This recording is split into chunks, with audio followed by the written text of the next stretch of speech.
Hey guys, I'm here. Welcome back for episode 5 of season 2 of Reacher. We're going to go ahead and hop into this episode. I'm a little behind getting to this one tonight, so we're just going to jump right in. So if you want to see the full length reaction, check it out over on Patreon, or if you got a member of the channel, gets you access as well. It is a watch-along format, so you will need your own footage to sync up the time codes and react to the entire episode. Over there, you get the same thing for all the other shows and movies that we cover here on the channel. You also get to suggest and vote on what movies to react to each month. We got monthly Q&As, behind-the-scenes footage, and try to make it worth your while since you're going to always support the channel. But guys, at the end of the day, really appreciate it. If you enjoy this reaction, at least leave a like, drop a comment, subscribe if you're not already, because it really does help these videos out. And with that all set out of the way, let's go ahead and hop into episode 5, Burial. Here we go.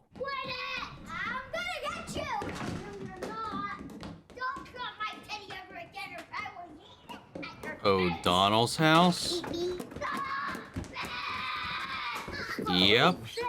Well, okay. He doesn't have... Unless this is a decoy family. Grab the burner phone, no contact with anyone, not your parents, and definitely not your sister. She puts everything on Facebook. I know the drill. Go to Asheville, take the boys. Plenty for you to do there. Oh, It's true. God. Reacher's like, how the hell do I fit in here? She doesn't panic, accepts reality on reality's terms. Daughter of an ER nurse, Chicago Fire Chief, tough as they come.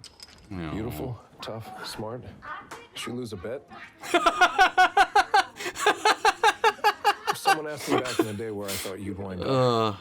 I'd have predicted a slow death from gonorrhea and a half-dozen girlfriends fighting over an 04 Miata. Yeah, well, turns out I didn't want every girl in the world. Also didn't want gonorrhea. He didn't knock that one down. The DCMA was here a month ago. Yeah, now we're back. We're the cold source of government oversight. Now, if you please, your foreman. Wait here. It never ceases to amaze me how far you can get into a place if you just act like you're supposed to be there and carry a clipboard. Nobody told me about this. Wouldn't be a surprise inspection if we called ahead. We're here to take a look at Little Wing shoulder-fired launchers and missiles, the specs, the manufacturing protocols, the order and delivery schedules. 10 minutes ago, that's the delivery schedule. The whole lot just went out the door. All 650 of them. 650. If someone had called me first, I'd have held them for you. Well, they're gone. Oh, and that truck is the one What's His Nuts is about to hit, right?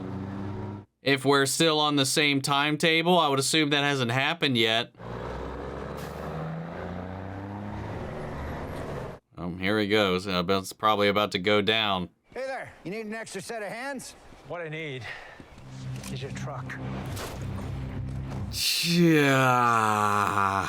Didn't they say don't hurt the driver? Maybe that was just code for absolutely hurt the driver. We're in business.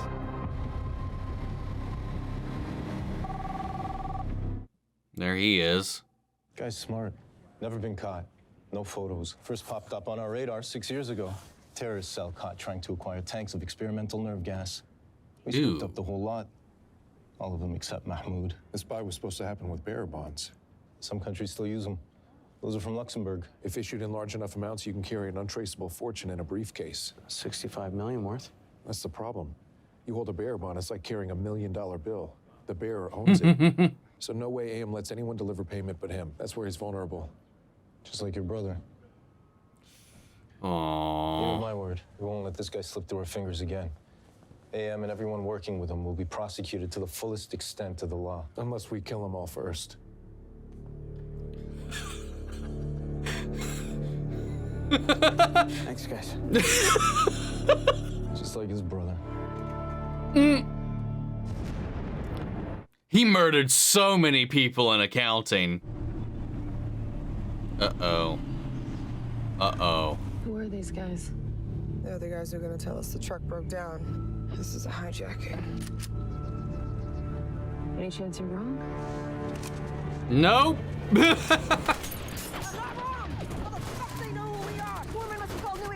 Government inspectors. Langston finds out and calls these dickheads. Shit. Fuck. The hell? Oh, nice. That was good.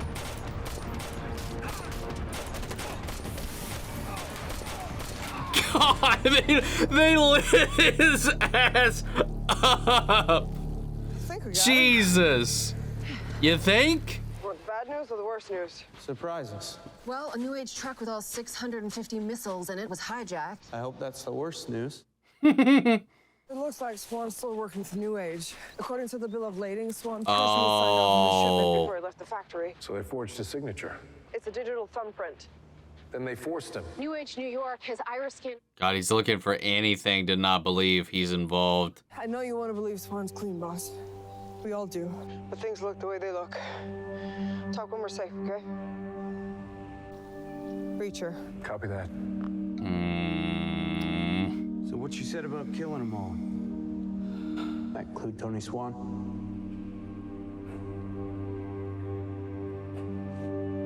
Going for a walk. Oh, big guy. See what you got, G.I. Joe. G.I. Joe? More like Mighty Joe Young. How'd you like to be jammed into a foxhole with this giant motherfucker? Our supplier can get you all the H you can move from an overseas source that's in no position to negotiate terms. I got a list of other buyers a mile long. I came to you because you purchase at a volume which makes it worth my while. I don't think so. Yeah, I do. Where do I know you from? Hold on. Might be nothing.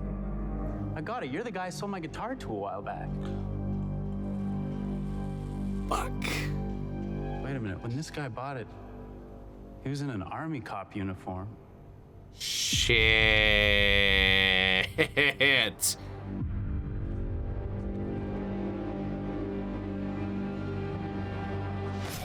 Oh, damn.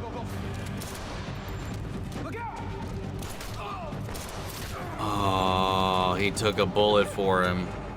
I owe you one.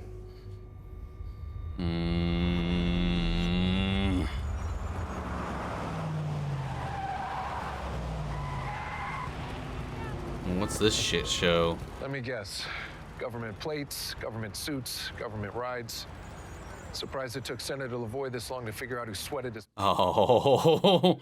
Get in. No, Why won't you get in the car? because he didn't ask nicely. Heart. What's a magic word? Please get in the vehicle. Use your manners, guys, if you're going to strong-arm someone into your shady vehicles. Just say please. If these problems persist, there may have to be a price adjustment. Some of Mr. Swan's old friends are causing us problems, but it's nothing we can't handle. You know, I was just thinking, they said his thumbprint was the digital signature, right? He could be dead to do that, as long as they got his hand, right? Backstage at the primate exhibit. Well, you might feel comfortable among the gorillas. Mr. Reacher. People got jokes. He prefers just Reacher. No. He has to call me Mr. My apologies for the manner in which you were brought in here, Mr. Reacher. Seems like after you retired, you kind of fell off the face of the earth. Except for this incident a couple years ago in Margrave, Georgia. Charged with the murder of your own brother. Then a massive counterfeiting operation that Joe had been investigating, literally and figuratively burned to the ground. Now, the official story was that it was all the work of a rookie cop and an out-of-town veteran. The same out-of-town veteran that arrested Boyd here in Boston. Get to the point. Well, I know it was you in Margrave, Mr. Reacher. I want you to do the same thing for the situation we have here. See, once we identified you, we looked into things deeper and we learned that your old unit's back together.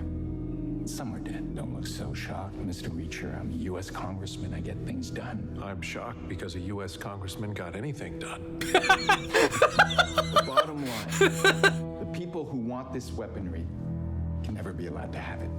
Because if anyone knew you were involved in the shady dealings that created Little Wing in the first place... I don't want innocent people to die because of it. I'm a political animal. I'm not a monster, Mr. Reacher.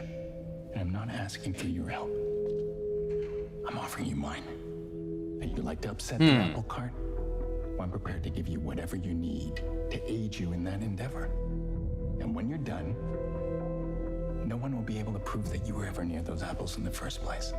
Just smash this thing to bits. Leave no man left standing. No one left to endanger lives. And then you can disappear again. No one will go looking for you. Or your friends. I mean, it's a good offer if he's good for it. We need to know exactly where the missiles are headed so we can intercept them. So when the money changes hands, AM will be there, and so will the people who killed our guys. Reacher, seeing this shit? Isn't that toy he had in his car the other day? My nephews have the same one. It's a great toy. We play with it all the time. Wait a second. When I was a kid, I had Aquaman. Heroes. Aquaman! So cool how he could talk to fish. We got Aquaman in this show. That's a nice little call out. But look who else is fluttering around talking comic books and hero shit. You know, our AM guy is doing that. I want to believe that's just a fun little detail, but that seems a little too pointed. And he had that for a minute. You know, that goes all the way back to when he first got assaulted by Reacher. That's interesting. Are you trying to say that I'm bent? Not trying to say anything. He's just saying it. To Mikey? Because I know what he's going through. I know what it is to look out the window every night and pray that the next set of headlights coming down the street is your father's car, even though you know it'll never happen. Do you know what it is to lose family? Yeah, they're all dead, every one of them. And I was talking about you, not your father. I'm talking about him. My father was a cop, a good one. And he refused to be on the take, and they killed him for it. I know that's your friend's son and widow. I get it. It is really weird. Not the act itself, but the comic book hero thing. Because I swear one of the comic books that guy was talking about with one of those kids was that same figure. Because while you were in Boston doing God knows what, I was running those security names from New Age, all former NYPD. The boss, Langston, and a few other guys, they were on the investigation by IA. They took early retirement and the charges went away. Then they all got cushy jobs at New Age. Whole team of bad cops? Everybody except your buddy Swan. But he's the only one that has military experience to know what type of weapons terrorists want, so... Now you're implying something that's pissing me off. With his background, for all we know, he might have put the whole thing together. All cops, all bad, all from the same precinct. You interview any of them? Couldn't. They went to the ground. Their places were empty, just like Tony Swan's. You want to call somebody dirty? First look in your own backyard. Damn it. I don't know, man. There's so many big old neon lights saying Swan bad, but then again, it could just be the realization, the whole point could be the realization that Reacher, that anybody could turn tail, you know, even people he chose, you know, people change, times change, and maybe he never even really knew him. That would be a good thing to like challenge his character with. But for me, I'm still also kind of fighting that side of it narratively, where I'm just like, it just seems like it's being too on the nose, but again, it could be a point, because that's what Reacher needs to understand, because he's still the only person really butting against it. It could really go either way, and honestly, either way would work for the story that we're witnessing. But I am back off Odell after we actually saw his family this time, unless he had like a, Oh! Whoa! Holy shit! Anyway, what it's saying is like, it could be like a cover family, but I doubt it. I'll draw their fire, you take them out. Negative. You can do this. You're a great shot. You're a slow runner.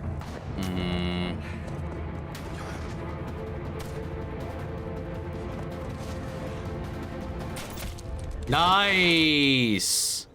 Fuck this. Appropriate response.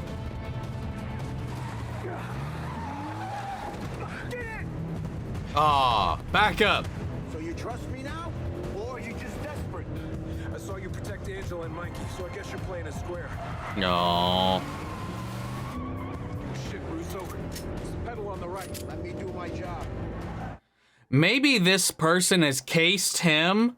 If he's the only good cop in this whole thing, and everybody else has been kind of scooped up into this New Age organization, maybe they know enough about him that they're seeding this at these checkpoints with this comic book thing. You're losing our best lead. You want to drive? Yes. Reacher! What are you doing? I mean, somehow that worked. Damn.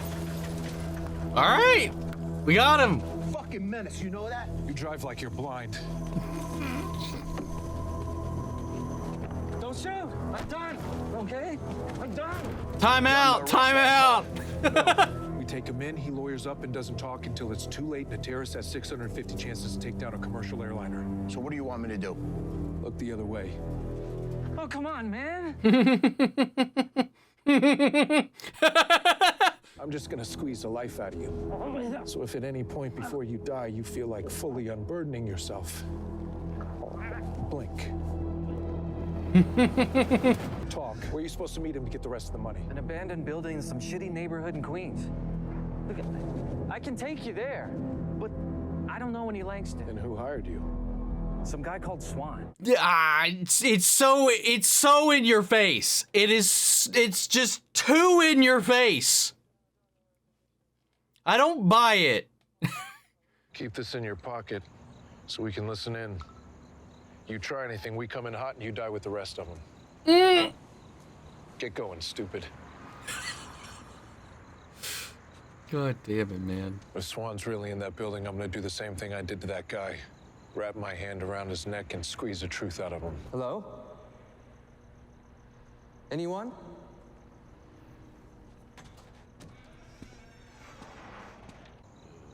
Oh!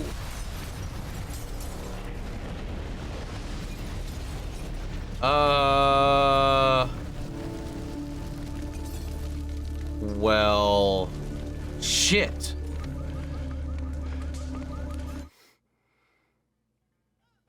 Oh, shit. That went by so fast. I knew this was a shorter episode, but goddamn, that ending caught up on me, man. I do want to double check the superhero thing, because I just find that very, very odd. You know, I don't know. I mean, it could just be like an in-universe little whatever, but like we've seen 2 instances where AM has done that. The whole little comic spiel with a kid at a check-in. Almost exactly like this. I might be making something out of nothing, but it just seems like an interesting little thing to focus on. Like, this guy walks around with this comic book shit, and he's this terrorist arms dealer. And then we have this cop who's involved, who's helping them and all this kind of stuff. You know, trying to front being the innocent one. You know, the clean cop, the good one in the bunch, you know, out of a whole bunch of rotten apples, like Reacher pointed out. But, like, that could be they're trying to, like, because of that consistency and him being the odd one out, maybe they're actively doing that and laying these seeds anywhere AM has been. Maybe eventually he's meant to be the fall guy, or it's some unseen connection between those two characters we haven't elaborated on yet. Fuck if I know, but it just seemed weird. But I like the Aquaman thing. He was like, you know, my favorite hero was Aquaman. Nice little Smallville reference for our lead, Alan Ritchson, who played Aquaman back in the Smallville days. And I believe Dixon played Zatanna. Yeah, she was Zatanna in 3 episodes of Smallville. Fun little nod there. I like that. Again, man, there's so many things just screaming at Swan, and we have not seen him once. Biometrics that they used was a thumbprint. They could take that off a corpse. They could be using that name. He could have been trying to infiltrate, maybe even on a case working with Franz, and got caught. And they've been trying to, again, make him the fall guy in this whole thing. I'm not sold right now that it is Swan. I just feel like everybody's telling Reacher he's bad. Everybody's saying it. All the evidence is just, that's what it is. There's got to be another little zing to it, but I don't know what that would be. I very much do think that it is definitely possible somebody on the team could be dirty. I was putting it on O'Donnell for like a vast majority of this, I feel like, and with the whole like kids cover, the conversation on the phone, but then we met his family. I mean, they seem to aware about what he does, the danger that they're in. you know, his kids running around. I mean, it very well could have been a decoy family, but that seems like a little bit of an excessive length to go through, given the scenario and everything, and the kind of, unless they're great actors, man, the chemistry that they kind of put in that little scene there, all the photographs, it's a lot of work. He could still be involved. Maybe he wasn't talking to his family, but was using his family that he does have as code on a phone call. So it is still very much possible, I guess. It's just, I don't know. He would have known where they were going. He would have been able to sell that information out to New Age to let those bikers know where they were going to be. But also, like Reacher said, it could have been this cop. I don't remember his name. It could have been him. And again, before I forget, I want to check. Episode 3 is where they found the toy already purchased. But that, obviously, if he's planning on attending the funeral, he might already have that so he can give his little spiel, give his little gift and condolences to the kid. Here it is. All right, first one. Well, who's on this comic book? The Blue Mask. Okay, so different one there. But what about when he did the face swap in episode 4? No, that doesn't match up with the figure that he was holding. So I might be drawing a connection that's not there. But it is a weird similarity that he's doing that. That's got to mean something. You wouldn't intentionally involve that and then this seed in this and it not pay off to something. Not that I would imagine. Another great episode. This one snapped by. It was definitely one of the shorter ones. It was only 43 minutes, I think, in total, and that's with credits. So we really kind of booked it through a lot of this information. We kind of picked up on a lot of these different little seeds. We had our shootout with the missiles getting intercepted, and they made off with them. We dropped some bodies back there. We got some clues. We had a attempted hit at Franz's funeral. We had a lot going on in this episode, man. I mean, honestly, like just kind of skimming through it, we were really just kind of beat.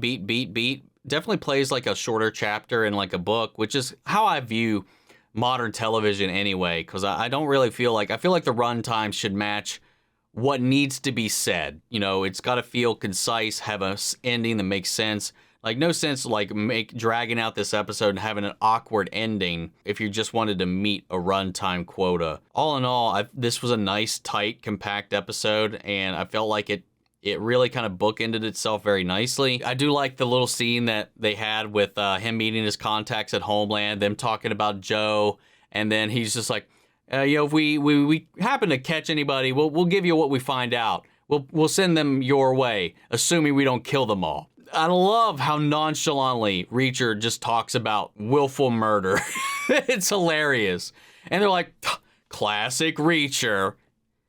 And then there was that moment where he had that meetup with the congressman.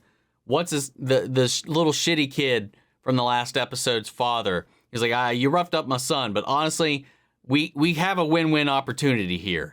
Just because I line my pockets doesn't mean I want innocent people dying or anything like that. Like, this was for our military. This was for the public safety. It was never meant to go like this way. If you help me sweep this under the rug, if you help me bring this organization down, get these weapons back, which is, again, a win-win, because both it protects the public, it gives Reacher what he wants, he's willing to offer him whatever resources he needs to get that done, but it also kind of gets that burden off his back because his name is attached to this bill that got these weapons out there. It also removes his involvement. He met Reacher in a very interesting way to where he could placate and play to a lot of the issues that Reacher has with the system overall, which is why he's become, in a way, this force of nature, this wrecking ball, this vigilante that just tears through the corrupt. And how he broke down the cover story for Margrave and how he was exonerated of his brother's murder, but he didn't get any of the credit for what happened. That was left on Finlay and Orozco. They got, the papers, the publications, everything, was touting their involvement. said nothing about him, but even though everything screamed Reacher's involvement. Just goes to show, like, hey, we can have that kind of situation here. I can help you burn this shit to the ground, and at the end of the day, no one will know you're involved. So it's a fun little quid pro quo. So, I mean, all in all, great episode. Another fantastic episode. The season's been damn solid. What'd you guys think? Sound off the comments. Let me know your thoughts down below. We'll carry on the conversation after the video. Hope you enjoyed the reaction. If it did, leave a like, drop a comment, subscribe if you're not already. Remember, if you want to see the full length reaction, check it out over on Patreon or become a member of the channel, gives you access as well. And speaking of before you go, I want to shout out our channel legends. Mandy Sher, Ryan Karen, York Orozco, Melito, Robert Anguiano, Jeffrey Hale, Jake Cantrell, Eric Official, JoJo, and Casey Wood. Thank you guys so much for continued support. But that's it for this video, guys, and I'll see you all in the next one. Take care, everybody.